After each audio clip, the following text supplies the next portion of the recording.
In the 1960s, President John F. Kennedy gave a speech. He said, by the end of this decade, we are going to the moon. We being the United States. And the implication was we would beat the Russians to the moon. The Russians at the time were America's enemy. Still, in some ways, the Russians are America's enemy, but I'm talking about the past, not the present times. This was the Cold War, and this was called the space race. Now, why am I talking about the space race on a YouTube channel about cold email? It's because we are engaged in a space race of our own. We are in a race against all other software developers building similar products in order to take our slice of the market. So how do we deal with that? And how do we process that information, and how do we win this race? Let's talk about it today on the channel. Smash that like button and subscribe down below. We are in a race. A race being there are several new technological platforms and innovations that have happened in the last year to 2 years. The main one that affects us, that affects me and our organization, is GPT-3, which is an AI platform that was owned and created by OpenAI, funded a lot by Microsoft, and is this platform that allows people to create content. Now it'll help you create art through DALL-E via just artificial intelligence. You put in a couple statements and the AI will write things for you. Now, the invention of this technology, specifically GPT-3, has set off a space race of its own. All of these software as a startup companies are now growing. There's people like Copy.ai out there that are blowing up. Jarvis, Tweet Hunter, all using AI in order to write new content. And we are in the game ourselves. We partnered with Tom and Thibault, the two founders of Tweet Hunter, and we launched our own AI for LinkedIn called Taplio. Now, we are in the race as well. This is a once-in-a-lifetime opportunity to take advantage of AI, and we want to be there. And in today's video, I want to talk about how to best take advantage of these innovative technologies. Because as you might have seen, or maybe you're new to the channel, but if you've been watching for a while, you've seen this process of us try to take advantage of some things as they come up. For instance, I ran a NFT project, Betty's, that we sold earlier this year. And I've experimented in crypto. We've done all this stuff. But now we're here in AI. And Taplio, I don't know when you're watching this video, but we have over 100 customers. We've expanded. We hit 3,000 MRR, monthly recurring revenue, by the end of our second month, which is so sick. And who knows where we are by the time you're watching this video. But we've taken advantage of that. Now let's talk about how we can win this race. Number one is acknowledge that you are in a race.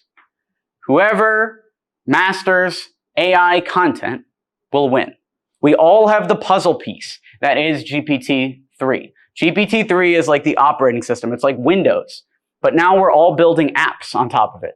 It's like iOS. It's like the thing running on your iPhone. Now we're all building apps on top of this process.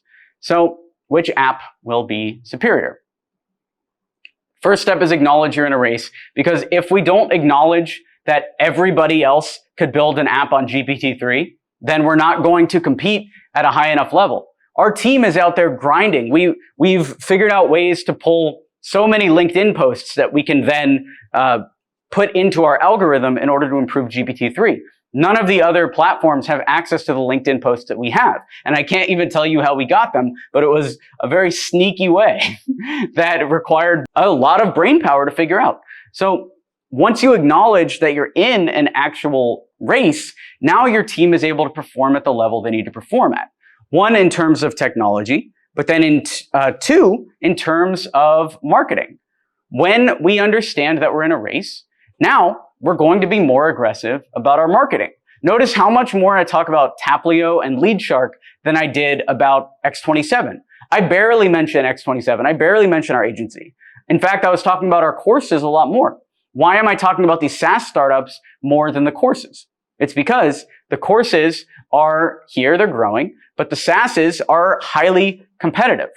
So we're in a war, I'm pushing us, our team knows we're in a war, and we're fighting this battle together. Now let's talk about strategy. How do we actually win in this war? Because there are a lot of competitors. There's an entire sector of Twitter, because I think about it in terms of Twitter audiences, but I think a whole sector of people, you could call it a whole customer segment called indie makers. And indie makers are people that make things with not necessarily the express profit motive. They make software with the purpose of making maybe a couple $100s here and there. They're entrepreneurs from a hobby point of view, so hobby entrepreneurs. And these makers all love GPT-3. They're all on Twitter talking about their revenue. Oh, I got $50 in MRR. I'm doing so good. Oh, I just made my first $100. I'm so good. And that's the space that two of the co-founders from Taplio come from. Tom and Thibaut are both these indie makers. Now, they had some success with Tweet Hunter, which as of recording this video was over 50,000 in monthly recurring revenue, which makes them rock stars in the indie maker space. But those guys aren't our enemies. The indie makers aren't our enemies.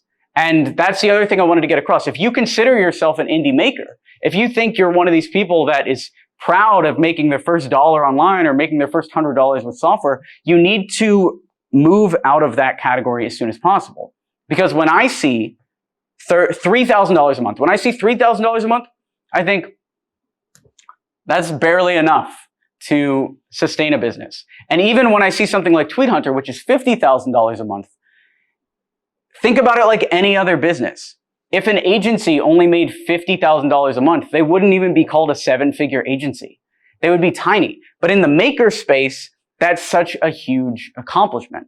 So the other part of winning the war is removing yourself from the sphere of the other competitors. In my mind, we're not competing with the other indie makers. We're competing with billion-dollar companies. We're competing with anyone that's writing content on LinkedIn, major social media agencies. And when I made that switch in my head, so Taplio is not competing with these other GPT startups. Taplio is competing with other social media marketing agencies. When I made that switch in my head, now $3,000 a month in MRR is a pittance, is a tiny amount, because there are hundreds, maybe even thousands of social media agencies that are making seven figures.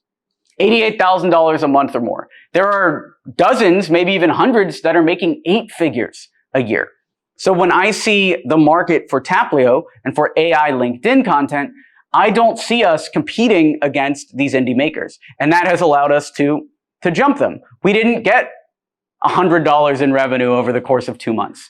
We just cleared $3,000 in revenue in the first 2 months. And honestly, I think that's a little low. Let's see how we do month 3, month 4, month 5. And maybe you know that already by this point that you're watching this video. But we are competing with the major corporations. So that is another huge part of dealing with a war, is pick your enemy correctly. Don't go after small enemies that are easy to beat. Go after large enemies that are hard to beat, and then you'll beat all the small enemies as well. We've outgrown a lot of these GPT-3 startups just by not even acknowledging that they exist. So you're in a race. That's how to win the race. Get your mindset right. Let me know down below what you thought of this. Are you inspired? Are you feeling good? Do you want to get out there? How are you going to take advantage of GPT-3? Or are there any other opportunities out there that you think are worth pursuing, that you are going to take on next? Let me know in the comments. Would love to know. Thanks for watching this video. Smash that like button to encourage this type of content, and I'll talk to you soon. Thanks for watching. I'm Alex Berman.